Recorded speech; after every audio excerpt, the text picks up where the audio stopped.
年全球从飓风、野火到洪灾等极端气候频传，至少造成上千亿美元、近7000亿元人民币经济损失，还留下犹如末日的景象，令人触目惊心。最新一份报告公布，全球10大最昂贵气候变迁相关天灾，首当其冲的是飓风佛罗伦斯和麦克合计吹掉近3000亿元人民币。今年是史上有记录以来第4炎热的一年，全球平均气温比工业革命前提高近1摄氏度，极端气候现象频传。英国慈善组织已公开资料，政府和保险公司估算今年10大昂贵天灾，其中包括美国遭飓风袭击、加州野火肆虐、欧洲旱灾和日本洪灾4事件，皆造成逾450亿元人民币损失。报告指出，澳洲干旱连年又热又干，损失可能高达500多亿元。时至夏季，北半球受热浪侵袭，包括北欧在内许多地方都创下新纪录，甚至夜间也不得喘息。西亚国家创下全球夜间最高温 42.6 摄氏度，日本度过多事之下除热浪外，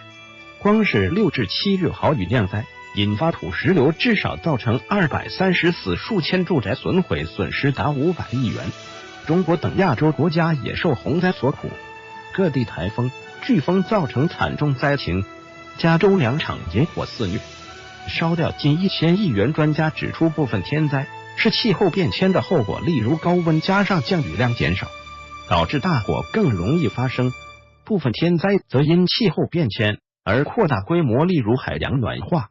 导致热带风暴更强烈，灾情更惨重。全球虽有意减碳，但行动力不足。本月稍早，各国在波兰通过2015年巴黎协定的施行细则，承诺把全球平均气温的升幅控制在工业革命前的2摄氏度内，并致力于1.5摄氏度目标。联合国气候专家小组10月报告显示，各国需在2030年前把化石燃料使用量减半，才能达成巴黎协定目标。但美国和沙特等排碳大国却置之不理。专家警告，全球气候崩坏，许多缓慢进行的旱灾、海平面上升等，逐渐影响全球数以百万计人口。许多发展中国家弱势族群的人命损失远比经济损失更严重。不公平的是，这些最早且受苦最巨者，往往是最贫困人口，也是最不会制造温室气体、助长气候变迁的人。版权声明：